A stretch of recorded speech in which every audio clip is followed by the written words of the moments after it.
Welcome to Cosmic Real Estate, finding your personal transit houses without getting lost. Today, we're going to talk about something that is often a point of confusion for a lot of people in astrology, finding exactly where in your life these cosmic events are happening.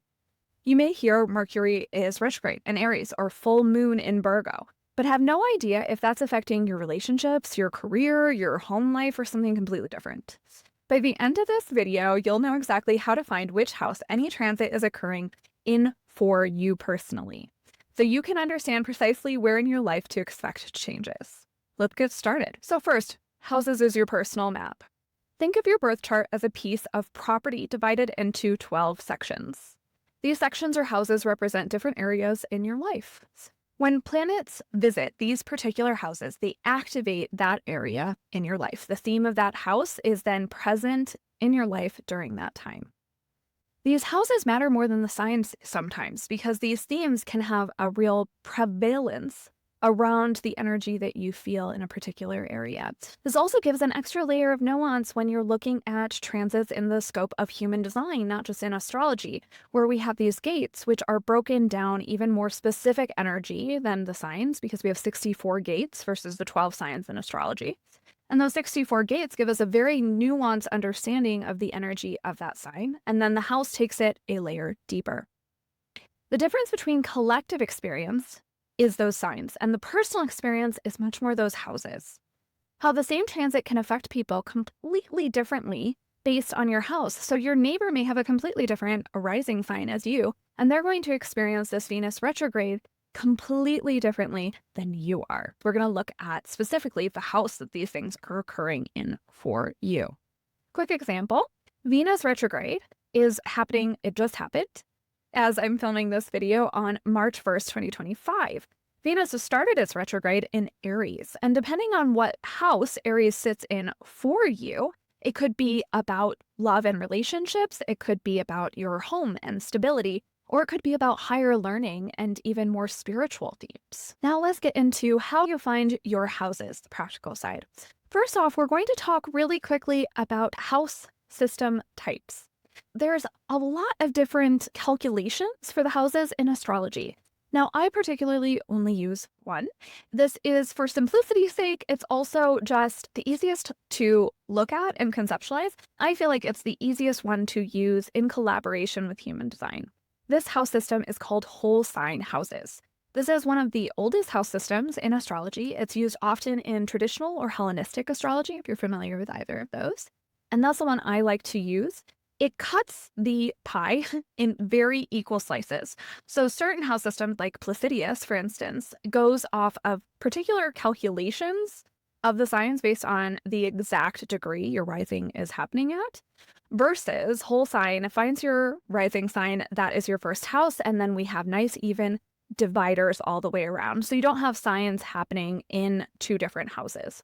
I think that this is one of the easiest ones for beginners, and it's personally the one that I use. So we're going to be talking about whole sign house systems. If you are using something like Astrology, or maybe you have an astrology software, there is usually some area on the calculation that allows you to choose your house system. So you just want to find where that is on your particular software and select whole sign. You could do this manually as long as you know your ascendant or your rising sign. Whatever your rising or ascendant sign is, that is your first house, and then you go in order. For instance, my first house is Leo, so therefore my second house is Virgo, and so forth. You just need to know what sign your rising is and the order in which the signs occur chronologically throughout the year. If you're using some sort of software or calculation system like Astrology, or I have the software called Janus, then you're always going to be able to find somewhere in there to change the house system. And if you don't know where that is, you can always Google whatever software or system you're using, and then just say, where do I change the house system? And Google will usually help you figure out how to do that. Now, for the examples that we're going to be going over today, which is the Venus retrograde with Aries, I'm going to be using my own chart using the whole house system. And we're going to be finding which house Aries lives in for me personally. And you're just going to sub out your chart. Each of the houses with whole sign will have a sign attached to them. But we are going to be showing over here a chart, and that will be my chart, and we will be going through. So again, my ascendant and rising is in Leo, which means then I have Virgo, Libra, and then we have Scorpio, Sagittarius, which is empty for me. And then we have my Capricorn stellium, my Aquarius placements, Pisces, and then there is Aries in my 9th house. So that means that Venus retrograde is occurring, it's starting in Aries. So it's going to be happening in my 9th house. And again, it's pretty easy to find which house is which sign. This is Leo, and that line, it's actually set at the cusp, but that means everything past this point is Leo, and so forth. I believe on Astroseek, it actually puts the sign kind of here in the middle, which is a little bit easier to read. But either way, you're going to see these symbols. You can find a pretty easy symbol guide for what each of the signs look like, because I know they can look a little bit like Chinese characters if you're not used to them. And you're just going to find where Aries is for you specifically. That's as easy as it gets. So when you find where your Aries is, so again, mine is my 9th house. So now we're going to start talking about the houses and how the themes of those houses may change the flavor of a transit. Let's get into the themes of these houses. I'm going to be talking about each house with 3 different aspects. One is going to be the shadow of that house. In other words, if you haven't been doing a lot of work around self-improvement and clearing your conditioning from other people, you might be in the shadow of the house. And that's going to mean that you're not in the highest expressions. And oftentimes, this is going to be highlighted by something like a retrograde. When planets retrograde, you're going to get a very strong view of areas that you need to work on in relativity to that planet, that sign, and that house that is happening for you. So if you're not doing a lot of work around conditioning, clearing blocks, if you want to call them that, then the shadow of the house is going to be more prevalent, especially in retrograde periods. Then there's what we would call the gift of the house, and that is a higher expression. You've done more work around the area, or that area just doesn't have as much conditioning for you. For instance, I've seen a lot of people where they will have significant quote-unquote blocks or shadows around being able to pull money in, but love is something that they can pull in very easily. Relationships come easily and flow naturally in and out of their life. So with somebody like that, I would say that they have more conditioning around money than they do around love and relationships. You may naturally be in the gift of some of your houses, but you also may naturally be in the shadow of some of your houses, especially considering what kind of generational trauma you may have around certain topics and the conditioning of people around you, your parents, your family members, even going into school and things like that. We're very easily conditioned at an early age to have certain ideas and thoughts about certain areas of our life. Money is often one that very much sticks because it's a very controversial juxtaposition energy that a lot of people have very strong feelings, either positively or negatively about. So it can really be a strong conditioner.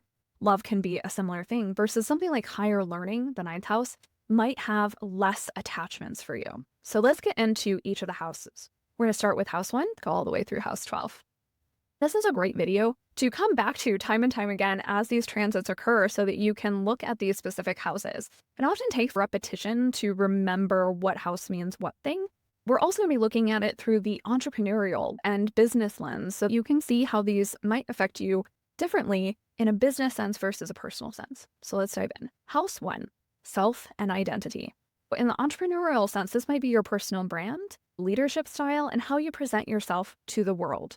Your rising sign also, it's worth noting, horoscopes that you might see on websites or in the newspaper are usually based on your rising sign, not your sun sign. This is a common misconception in astrology, that your sun sign is the sign that you would most attach yourself to. And in fact, most people are going to see you through the lens of your rising sign. Rising signs are something that you also attach more resonance with. I know for me personally, this has often been the case. But like with everything with astrology and human design, the signs that you have the most of in your chart, for instance, I have a Capricorn stellium, which is 3 or more planets in one sign or house. So I have 4 signs in Capricorn in my 6th house. Capricorn is going to have a very strong energy on my life, as is Earth energy because of that stellium. But I'm also a double Leo moon, which means my top 3, or your big 3 in astrology, are your sun sign, your rising sign, and your moon sign. 2 of those are Leo for me. My mother is a Capricorn sun. My eldest sister is a Leo sun. And I would say that I arguably have more Capricorn or Leo energy than either of them because of how my chart is laid out and how those signs and placements are weighted.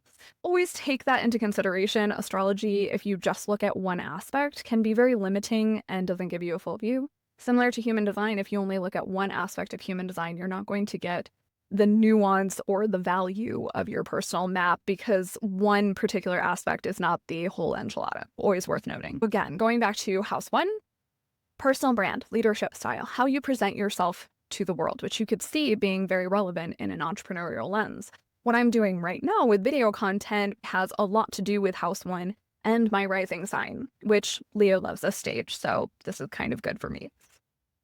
The shadow of house 1 is excessive self-focus, ability to delegate, something I have personally struggled with, founder syndrome, where you become the bottleneck. And I feel like I have definitely struggled with this in the past, being able to hand off projects and not have a perfectionist stranglehold on different aspects of my business is something that I really had to work through. I think that house 1 can really have that energy of self and identity to a point where in an entrepreneurial lens, especially if you're like a solopreneur to start, that business becomes very tied to your self-identity. It doesn't have an energy of being something else. And if we don't separate those two things, it can be very difficult to relinquish control and start getting help in your business, something that's going to be integral if you grow that business beyond just yourself, which hopefully we all do at some point. The gift of house 1, when you're in the highest expression of the house, authentic leadership, strong personal brand alignment, and the ability to embody your business vision in a way that inspires others. The gift is always going to be the light at the end of the proverbial tunnel in regards to astrology, as well as in human design. We want to get to the gift expression of our gates and our houses so that we can live an aligned life where things easily flow into our life and we don't have to feel like we're struggling or straining to get things. If you feel like you're straining or struggling in any of these themes, it means that you are more in that shadow, which there's nothing wrong with, and it's not a thought exercise to start thought policing. It's more of something that you need to allow more flow into your life in that theme. And EFT is a really great way to start clearing some of the shadows of these different areas, which we'll be doing more videos about soon, don't worry. House 2, resources and values. House 2 often have a lot of energy around money and themes of abundance coming in. So house 2 in entrepreneurial significance, no surprise, your relationship with money, material resources, and core business values. In the shadow, this can lead to scarcity mindset, undervaluing your services, or conversely, greed and an overemphasis on profit over purpose. In human design, this would be very tightly tied to themes around your will center. The will center has very similar themes to house 2. So you may feel this even stronger if you, for instance, have an open center of your will center like I do. So scarcity mindset is definitely one that I still grapple with. In fact, I was grappling with it around our editing software earlier today. Do I spend the extra money to have my life become easier with editing? This is something to come back to because that conditioning can seep back in, especially if you're early on in your journey of releasing some of these energies. Again, we're going to be doing plenty of tapping scripts around scarcity mindset and undervaluing your services. So stay tuned for that. Also, because this is tied very tightly to the will center, keep an eye out for tapping scripts around an open will. Even if you have that defined, you may have shadows in defined centers as well. Common misconception. You do not only get conditioning where you're open. In the gift, this is healthy wealth consciousness, ability to build sustainable business models, and alignment between personal and business values. A big theme, I think, in general with self-help, abundance, law of attraction, is profit mixed with purpose, not one over the other. If you have too much of an emphasis on purpose and not enough on profit, you're not going to be able to sustain yourself to move forward, to continue helping people. Similarly, if you put profit over purpose, well, we, I think, have pretty good examples of that, especially right now. So I'm not going to go into specific examples. I think we all know what that looks like. Moving into house 3, communication and learning. So this one, very tied to the throat center in human design. and also would be tied to mercurial themes if you want to go into planets. Entrepreneurial significance, this is your marketing, your messaging, your networking, and your approach to business education. In the shadow of House 3, we have information overload, scattered focus, ineffective communication, or inability to translate ideas into action. So if we really look at the shadow of this, now we're talking not only the throat center in human design, but also your ajna or your mind center. The mind center is where you conceptualize ideas. And then if you have channels from your ajna to your throat, that's where you get to speak those ideas. Ideas and decisions should not be coming from your mind. That's a whole different topic. But you can see communication and learning. This has a couple different correspondences in human design. So if you're working around, especially like throat energy, throat centers are a big one. Throat and will center, I feel like have a lot of conditioning, especially for women. Throat center and communication wounds, if you will, or shadows often is you're too loud, you're too much, you're taking up too much space. And especially for women and femme presenting folks, this can be a very heavy conditioning put upon us, far more than masculine presenting people, generally speaking. And of course, there's always exceptions to the rule, but in general, we often see this with more femme presenting. Gift. Powerful messaging, effective knowledge sharing, ability to learn rapidly and adapt, and building valuable networks. Again, you can start seeing the gifts of these if you get through the muck of the conditioning that has been placed upon us and get into the gift of some of these houses and some of these gates and some of these centers. You can very easily see how you become a powerful magnet for the things that you desire and the change that you want to bring into the world. House 4, foundations and security. This is also I would say, home life situation with House 4. In entrepreneurial significance, your business foundation, your company culture, and work-life integration. How are you balancing those things? In shadow, this looks like neglecting your home life for business. Awkward. This feels a little bit like a call all of a sudden as I'm reading this. Creating toxic work environments or the inability to establish stable business foundations. Very foundational energy. In human design, I would say that this has a very strong root energy, but also has a very strong line 4 energy, line 1 and 4. Line 1 is often talked about as the foundation line. It's the foundation of the house that you're building, often in regards to knowledge, but also in building stability into whatever you're working into. As far as centers, very root energy. You have to have a stable root to be able to go out and create things. Neglecting home life for business, especially if you work from home, can be very easy to slip into because you don't go somewhere else. If you work for yourself, you don't have a boss that's telling you when your hours are and when your hours aren't. So you just kind of work whenever, and that can seep into working all the time, which is definitely not healthy. This looks like creating nurturing company cultures, work-life harmony, and businesses with strong emotional foundations that can weather challenges. House 5. House 5 is very tied to Leo energy. Leo is the natural ruler of House 5. Creativity and risk. In entrepreneurial settings, this means innovation, creative problem solving, and calculated risk taking. In the shadow, it means reckless risks, creative blocks, or fear of standing out by being truly innovative. The gift is breakthrough innovations, magnetic charisma that attracts opportunities, and the courage to pioneer new business approaches. Going into House 6, obviously a house that I have a lot of energy in. Systems and service. For entrepreneurial significance, operations, productivity, team management, and customer service excellence. I would also add, because I have a bit of extra nuance considering I still am in House 6, this also can have hardcore spreadsheet energy. You might be great at creating systems and foundational workflows, being able to create systems that support your business and also other people's businesses, being able to see how you can create something that supports the business as a whole. In the shadow, it leads to perfectionism. Never been there. Burnout from overwork.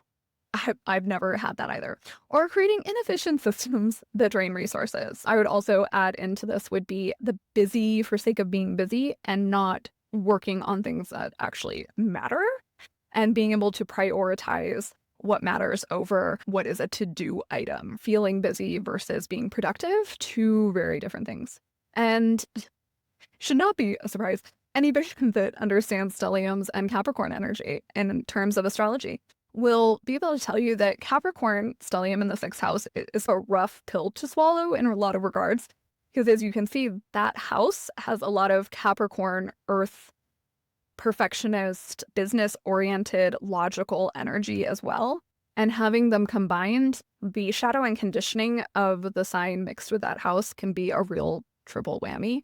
And I would always look, if you have a stellium that's 3 or more planets in a particular house, then I would look at both the house and that sign very closely. I would also look to see if you actually have repeating gates, because that's not necessarily the case. I believe I do not have any of those Capricorn placements in the same gate. I might have one, but I don't think I do.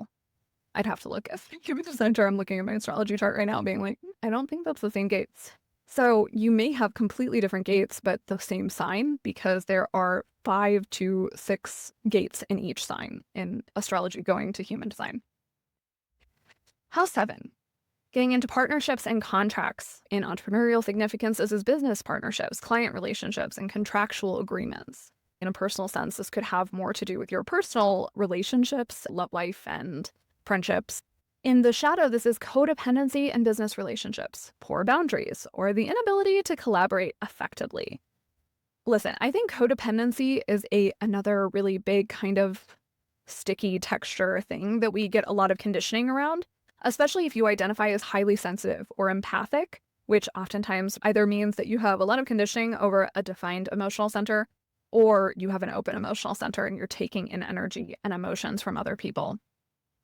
And when you are taking in emotions from other people, things like boundaries and codependency are definitely going to be conditioning that you're going to want to do some deep diving in. Again, we are going to have quite a few scripts for EFT around those things, because it is really a whammy that hits you deeply, not just on a personal level, but in business as well. Not being able to have boundaries, not being able to have a healthy collaboration in business can really impact you long-term and short-term. Gift of House 7 is strategic alliances that multiply impact, balance negotiations, and the ability to create win-win business relationships. Again, line 4 energy with networking. House 8, transformation and shared resources. House 8 is another one that often has ties to abundance themes and being able to pull in money. Another one that has resource energy. This could be shared resources in a business sense as well. In entrepreneurial significance, this means business transformation, investor relationships, and managing shared resources. As House 2 was more your personal resources, this would be more of a shared bank account, especially if you have a business that has multiple people in it. In shadow, this is power struggle, fear of deep change, or a mismanagement of others' resources and trust. I think we can probably find a good number of examples of that in a broader world sense as well. In the gift of the capacity for profound business reinvention, ability to attract investments, and a skill in navigating complex financial agreements. House 9, expansion and vision. So in an entrepreneurial significance, this is business vision, international markets, and a higher level strategy. Again, in a more personal setting, this is higher levels of learning, and self-improvement can also be tied into House 9. The shadow is impractical idealism, cultural insensitivity in global markets, or a lack of coherent long-term vision. Gift is inspiring business philosophy, successful international expansion, and the ability to see opportunities beyond the current horizons. So it'd be tied to the peripheral or the right arrow and a lot of the variables, if being able to see the broad picture versus a fine-tuned point for future endeavors.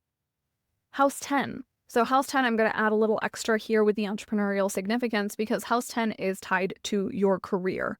It's tied to how you're seen in a professional sense. So your rising sign is more of a personal day-to-day, how do people see me? House 10 is how am I seen in the example of career or through the lens of career and business.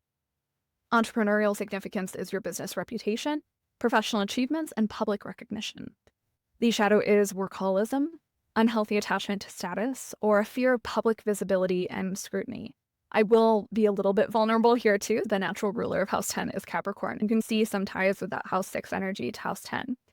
The public visibility part is definitely one that I am still working on clearing. It's still something that kind of hitches if you will, in my G center when I start doing things. I'm like, do I want to put myself out there? And so that's still one that I'm still working through the shadow of there. In the gift, though, we get industry leadership, we get positive business legacies, and the ability to leverage your reputation for meaningful impact. The ability to show up and be public allows you to help more people. House 11 is community and innovation. Entrepreneurial significance, business networks, community building, and disruptive innovation. Shadow. You get prioritizing trends over substance, ineffective team collaboration, or the inability to translate innovative ideas into a practical reality. So this is a fun one because Aquarius is the natural ruler of House 11, which is my sun sign. My personality sun in human design is actually 41, which is the first full gate of Aquarius in human design. It's also the human design new year. So my birthday is actually human design new year. Sometimes it falls a little bit before, a little bit after. The idea around translating ideas into practical reality is basically the entire theme of Gate 41. It's the gate of fantasy. And I think with House 11, especially as you see transits happening through your House 11, you really want to see, yet again, there's a difference between being busy and being productive. And there's definitely a difference between working toward your vision of reality and are you working toward it in an aligned way? And so in human design terms, are you following your strategy? Are you following your authority? And if you're not, it's going to be a whole lot harder to get those dreams to come in to your reality. And this is another reason that muscle testing is something that Aquarian human design focuses so much on. Because if you're muscle testing these ideas, then you can start focusing on the one that needs to come through first. Usually there's a linchpin in astrology and human design in your life. There's usually this linchpin idea that sets that foundational starting point for everything else to blossom and bloom.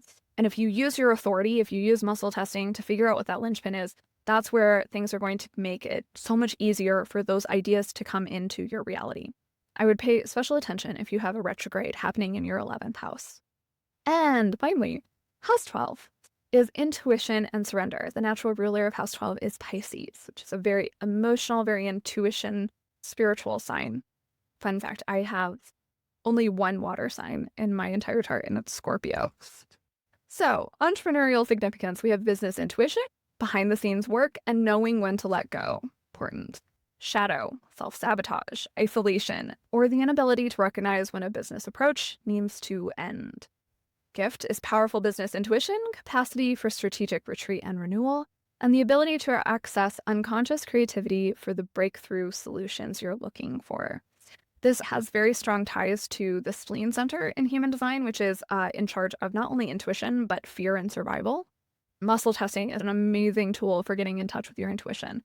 If you've never been somebody that's been able to easily access their guides, maybe you don't really have an inner voice that's easy to tie through. Being able to use muscle testing and tapping into your body's wisdom is a great way to tap into intuition and start trusting those impulses coming through. All right, so that is how the houses affect you differently. You're going to look for the sign that the transit's occurring in. So Venus and Mercury retrograde are both starting in Aries in gate 21. By the time Mercury retrogrades, Venus will have gone backwards into gate 17 in human design. But Mercury starts its retrograde in Aries the same as Venus starts its retrograde in Aries, which if you're an Aries ascendant, that is your first house. All the signs are in the houses that they naturally rule. So that's a cool little side piece. If you're an Aries rising, each of those houses will be in their natural sign for you because Aries is the first sign of the zodiac in terms of how we chart in astrology. So hopefully that helps being able to figure out when people say there's a full moon in Virgo, what does that mean for you? And also, if you get into planning with the moon phases, this can be really powerful when you look at your lunar return, which happens once a month when the moon enters your moon sign. It also helps you theme different things. It can be really powerful, for instance, to do EFT work in around a house theme as the moon transits that. And you can go a layer deeper by going into the sign that it's in or into the gate it's in. We will talk next time, and remember, your body knows the truth. See you next time.